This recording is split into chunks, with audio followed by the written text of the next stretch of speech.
In the dim glow of the restoration lab, where the hum of scanners mingled with the faint scent of aged paper, Dr. Elena Voss leaned closer to the screen. The photograph, dated 1877 and pulled from a forgotten crate in an old Victorian estate's attic, depicted a stern-faced woman in a high-collared dress, her posture rigid against a painted backdrop of faux wilderness. At first glance, it was unremarkable, a relic of a bygone era, captured in the stiff formality of early studio portraits.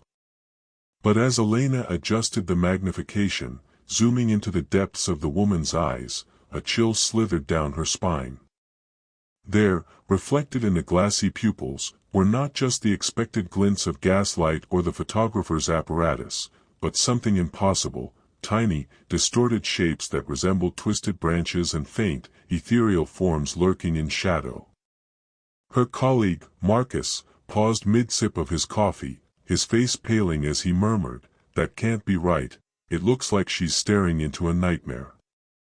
Outside, the autumn wind rattled the windows, carrying echoes from the dense woods beyond the city limits, as if the photo itself were awakening secrets long buried in the earth.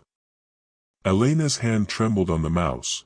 She knew this was no mere artifact, but a doorway to voices that whispered from the dark, drawing her inexorably toward the mystery hidden in those ancient trees. The discovery began on a gray October afternoon in the musty upper floors of the old Hawthorne estate, a crumbling Victorian mansion on the outskirts of a quiet New England town that time had largely forgotten. The property had stood empty for decades, its ownership tangled in probate disputes until a local historical society finally gained access to catalog the contents before auction.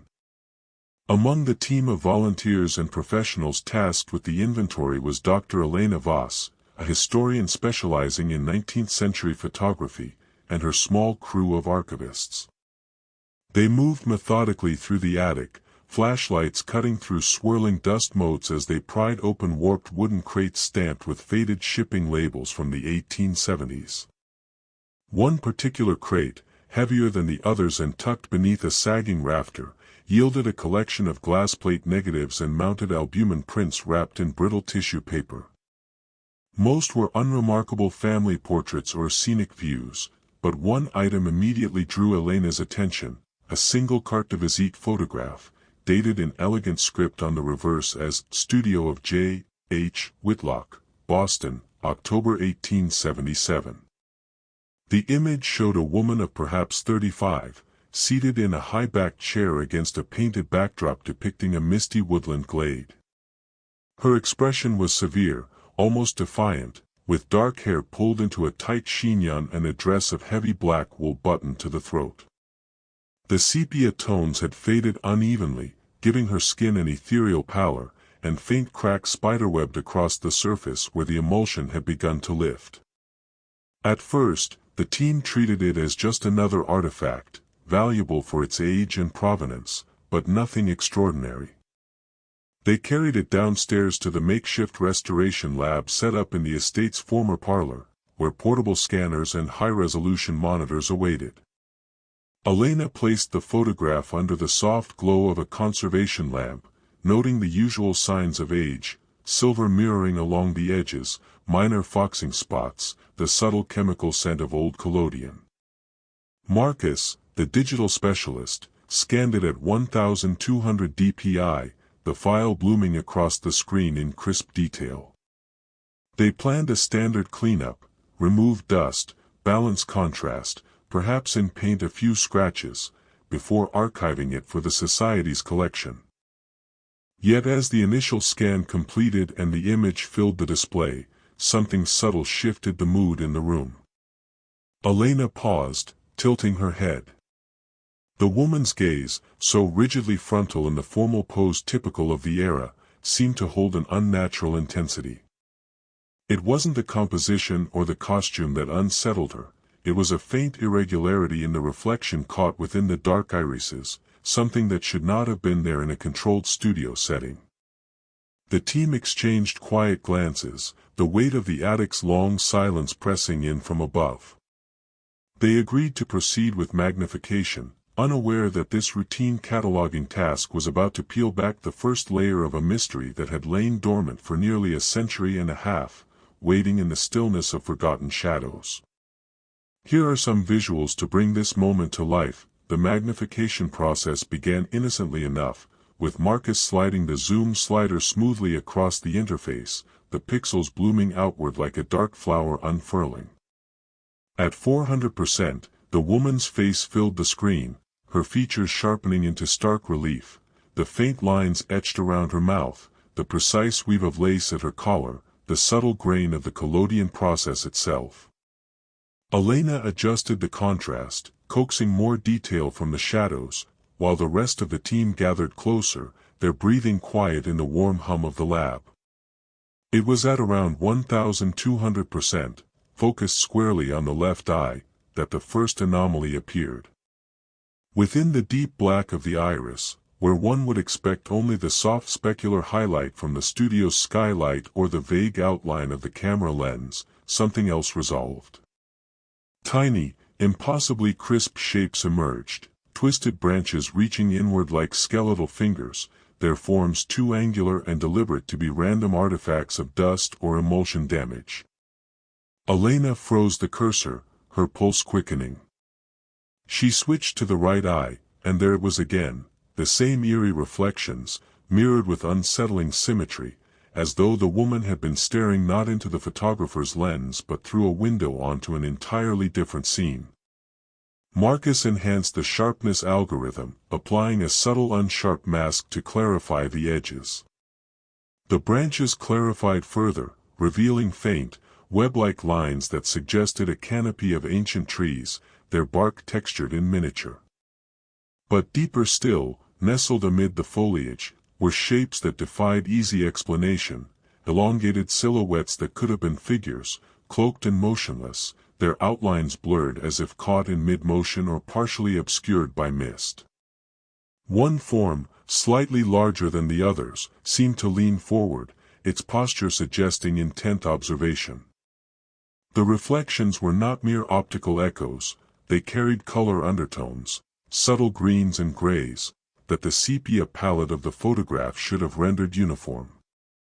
A hush settled over the room as they compared the eyes side by side. The anomalies were identical in placement yet reversed, as reflections should be, yet they contained details far too specific for 1877 photographic technology. No known double-exposure technique of the period could produce such precision at this scale, and the woman's steady gaze gave no hint of trickery. Elena felt a cold prickle along her neck, as though the subject were aware of their scrutiny. The lab light seemed dimmer now, the outside world beyond the windows receding into irrelevance. They saved multiple layered versions, marking the coordinates of each hidden element, but the discovery had already shifted something fundamental. What they had assumed was a simple portrait now pulsed with an unspoken narrative, its eyes serving as silent portals to a shadowed realm that had somehow imprinted itself onto the silver halides more than a century earlier. Here are some close-up visuals capturing the eerie revelation in the eyes. These magnified details evoke the haunting atmosphere that stunned the restorers, pulling them deeper into the mystery. The realization struck Elena like a cold current. The twisted branches and shadowy figures reflected in the woman's eyes were not abstract distortions but precise echoes of a real place. Cross-referencing the minute details against historical maps from the Boston area, Marcus identified a match within hours, an overgrown tract of woodland known locally as Blackthorn Hollow, a dense, seldom visited forest about 30 miles north of the city, abandoned since the late 19th century after a series of unexplained disappearances and a devastating fire that left most of its original paths charred and forgotten. The topography in the reflections, the specific curve of a gnarled oak, the angle of a fallen boulder half buried in roots, aligned too closely with surviving survey sketches from 1876 to be coincidence. Elena felt an inexplicable pull, as though the photograph had planted a seed of compulsion deep within her. She couldn't shake the sensation that the woman's gaze had followed them from the screen, urging them forward. The team debated the wisdom of pursuit late into the evening, voices low against the backdrop of rain tapping the estate's tall windows, but curiosity outweighed caution. By dawn the next day, they loaded flashlights, cameras, notebooks, and a printed enlargement of the magnified eye reflections into Elena's weathered SUV and set out along winding backroads that grew narrower with every mile. As they approached the hollow, the landscape changed perceptibly. Open fields gave way to thickening stands of hemlock and pine, their needles forming a heavy canopy that filtered the pale winter light into muted gray. The air grew cooler, heavier, carrying the sharp scent of damp earth and decaying leaves. A faded wooden sign, barely legible beneath layers of lichen, marked the old access trail, Blackthorn Hollow, no trespassing. They parked at the edge, stepped out into silence broken only by the distant call of a crow, and shouldered their packs. The path, if it could still be called that, was little more than a suggestion, overgrown with brambles and fallen branches that clawed at their clothing as they pushed deeper. The trees here were ancient, their trunks twisted into unnatural shapes by decades of wind and neglect, bark peeling away in long, pale strips. Fog began to drift in low along the ground, curling around ankles like living smoke, and the light dimmed further, turning midday into perpetual twilight. Every few steps, Elena paused to hold up the enlargement, comparing the reflections to the living scene around them. The match grew more uncanny with each correspondence. Whispers of wind moved through the upper branches, sounding almost like murmured words just beyond comprehension. The group spoke less now, their footsteps muffled on the carpet of needles, drawn inexorably onward by the silent invitation encoded in those 1877 eyes. Here are some atmospheric visuals of the ancient woods that began to envelop the team. These haunting images capture the dense fog, twisted trees, and growing sense of unease as the group ventured into Blackthorn Hollow. As the group pressed deeper into Blackthorn Hollow, the last remnants of daylight bled away, leaving only the pale wash of their flashlights to carve narrow tunnels through the thickening dark. The fog had thickened into a living veil, coiling around trunks and swallowing sounds, so that each footfall seemed unnaturally loud against the sudden, oppressive quiet.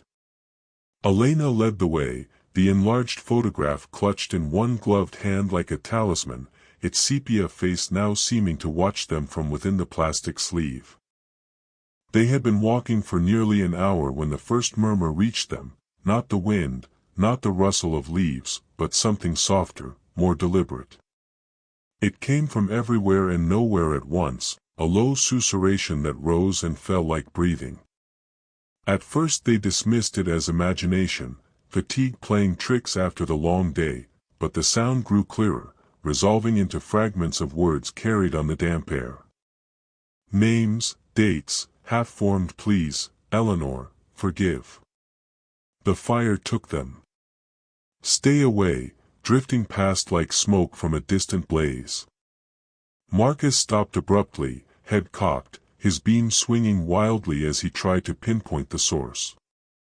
The voices seemed to circle them, now behind, now ahead, sometimes overlapping in layered echoes that suggested multiple speakers speaking in unison yet out of sync. Elena felt the hairs on her arms rise. The fragments matched details she had uncovered in hurried research the night before. Eleanor Whitlock, the photographer's wife, vanished in these very woods in the autumn of 1877, shortly after this portrait was taken, amid rumors of a ritual gone wrong and a blaze that consumed half the hollow. The group huddled closer, lights trained outward into the impenetrable black between trees. The murmurs intensified with each step, weaving into a chorus that tugged at memory and fear alike. One voice, clearer than the rest, repeated a single phrase over and over, "They see you now, they see you now." As though the reflections in the woman's eyes had not merely captured a scene but opened a conduit, allowing the past to bleed into the present. Shadows shifted at the edge of vision, elongated forms that might have been branches or something taller, thinner, watching from the undergrowth. The air grew colder still, carrying the faint, acrid tang of old smoke long extinguished. Elena's flashlight caught brief glimpses of carvings on nearby trunks, symbols that mirrored the faint shapes in the photograph's pupils, before the mist swallowed them again. The voices no longer felt distant, they pressed close, intimate, brushing against ears like cold fingers, recounting a tragedy in disjointed whispers that blurred the boundary between listener and teller. The forest itself seemed to lean in, branches creaking as if straining to hear, or perhaps to speak. Here are some haunting visuals of the night-shrouded woods where the disembodied voices began to emerge. These images capture the suffocating fog, twisted silhouettes, and creeping dread as the ancient echoes surrounded the team in the darkness. The confrontation came without warning, deep in the heart of Blackthorn Hollow where the trees grew so close their branches intertwined overhead like a lattice of bones. The voices, which had been a constant, circling murmur, suddenly coalesced into a single, resonant chorus that seemed to emanate from the very earth beneath their feet. Elena's flashlight beam trembled as it swept across a small clearing ringed by blackened stumps, the remnants of the 1877 fire that had raged through these woods after Eleanor Whitlock's disappearance. In the center stood a low stone altar, half crumbled, its surface etched with the same angular symbols that had appeared in miniature within the photograph's pupils. As the team drew near, the air thickened with the unmistakable scent of charred wood and something metallic, like old blood. The whispers sharpened into words they could no longer dismiss. You brought it back, you opened the door. The reflections in the woman's eyes had not merely captured a scene, they had preserved a moment of ritual interruption, a desperate summoning cut short by flames and betrayal. Eleanor, the voice revealed in layered echoes, had attempted to bind a malevolent presence that had haunted the hollow for generations, an entity born of grief and forgotten pacts, one that fed on the living by imprinting itself into the eyes of those who gazed too long into its domain.